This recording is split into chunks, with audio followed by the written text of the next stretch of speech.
પહેલગામ હુમલાના 15 દિવસ પછી ભારતે પાકિસ્તાનમાં 9 આતંકવાદી ઠેકાણાઓ પર હવાઈ હુમલા કર્યા, જેને લઈ ભાવનગરના પરિવારે સંતોષ માન્યો. મહત્વનું છે કે પહેલગામ હુમલામાં ભાવનગરના પિતા પુત્રના મોત થયા હતા. ભારતે મોડી રાત્રે ઓપરેશન સિંદૂર હેઠળ કાર્યવાહી કરતા તેઓએ કહ્યું કે અમારા જનોના આત્માને શાંતિ મળશે. વડાપ્રધાન અને ભારતીય સેના પર ગર્વ છે.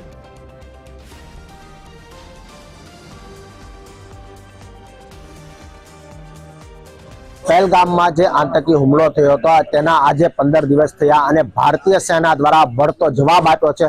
જે હુમલામાં જે ભોગગ્રસ્ત બન્યા હતા તે તમામના પરિવારજનોને છે ભારતીય સેના દ્વારા ન્યાય અપાવ્યો છે. ભાજપની મોદી સરકારે ન્યાય અપાવ્યો છે. જે પ્રકારે પાકિસ્તાનમાં ઘૂસીને સ્ટ્રાઇક કરીને 9 જેટલા જે સ્થળો છે ત્યાં હુમલો કરવામાં આવ્યો છે, એર મિસાઇલ દાગવામાં આવ્યા છે અને અનેક આતંકીઓ છે તેનો સફાયો કરવામાં આવ્યો છે. એક પ્રકારે કહી શકાય સાચી શ્રદ્ધાંજલિ છે તે આપણા દેશના સૈન્યએ આપી છે. ત્યારે જે મૃતકો છે તેમના પરિવાર ભાવનગરના જે કાળિયાબીડ ખાતે રહે છે તેમની પાસે આપણે સીધી વાત કરશું.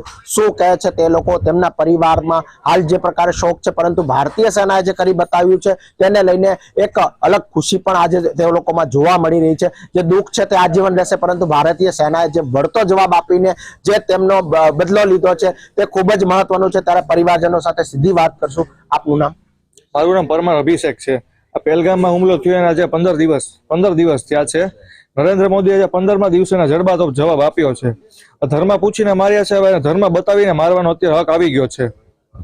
વાત કરીએ તો જે પ્રકારે આપના પરિવારમાં જે ઘટના બની છે ત્યારબાદ ભારતીય સેના મોદી સરકારે જે પ્રકારે સ્ટ્રાઇક કરી છે, કેવી ખુશી છે, કેવો આનંદ છે, શું તમે ધારો છો આ જે ઘટનાને લીધે? અત્યારે આર્મી વાળા 15મા દિવસે સખત જડબાતોડ જવાબ આપ્યો છે અને આર્મી વાળાએ જે ચોક્કસથી વાત કરીએ તો જે આપના ઘરમાં દુઃખદ ઘટના બની છે, પરંતુ આજે જે ભારતીય સેનાએ જે કરી બતાવ્યું છે, શું કહેશો એને? હું મોદી સાહેબનો અને આપણી સેના માટે મને ખૂબ ગર્વ છે કે જે આ 15 દિવસમાં તાત્કાલિક જે નિર્ણય લીધો છે એને મને ઘણી મારા માથે દુઃખ પડ્યું છે એનું તો મને જે દુઃખ પડ્યું છે એ કોઈ સ્ત્રી ઉપર દુઃખ ન પડે, કોઈ વિધવા ન થાય, કોઈ દીકરા વગરની માં ન થાય.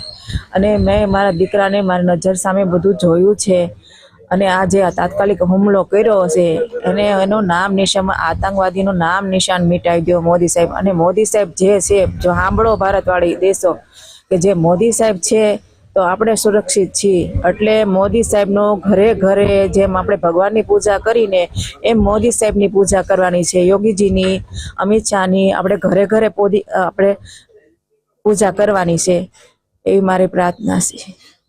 ચોક્કસથી આ હતા પરિવારજનો કે તેમના દ્વારા જણાવ્યું કે સરકાર અને ભારતીય આર્મી જવાનોએ જે કરી બતાવ્યું છે તે તેના માટે ખૂબ જ ગૌરવની વાત છે. ત્યારે હવે જે પાકિસ્તાનમાં ઘૂસીને જે સ્ટ્રાઇક કરવામાં આવી છે અને જે પ્રકારે ભારતીય સેનાએ જે કરી બતાવ્યું છે તેને લઈને ભારતના તમામ લોકોમાં એક અલગ ઉત્સાહ, આનંદ જોવા મળી રહ્યો છે, કારણ કે જડબાતોડ જવાબ છે તે પાકિસ્તાનને આપ્યો છે. અલ્પેશ ડાભી, TV 13 ગુજરાતી, ભાવનગર.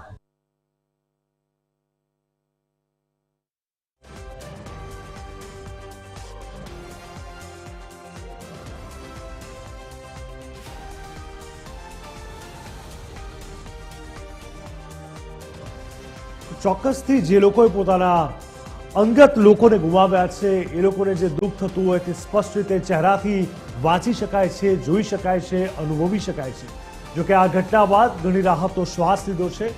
સ્વાભાવિક રીતે આ દુઃખ કોઈ શબ્દોમાં મૂલવી ન શકાય, પરંતુ આ જે કાર્યવાહી થઈ છે ઓપરેશન સિંદૂર હેઠળ તેના અનુસંધાને ઘણા લોકોએ રાહતો શ્વાસ લીધો છે. ભારતભરમાંથી 140 કરોડ લોકો જાણવાની રાહ જોઈ રહ્યા હતા. આ દિવસથી કોઈએ કલ્પના પણ નથી કરી કે રાત્રે 1:30 વાગે અચાનક જ ભારત એકદમથી એર સ્ટ્રાઇક કરશે અને આતંકવાદીઓનો ખાત્મો બોલાવવા માટે આ કાર્યવાહી કરશે.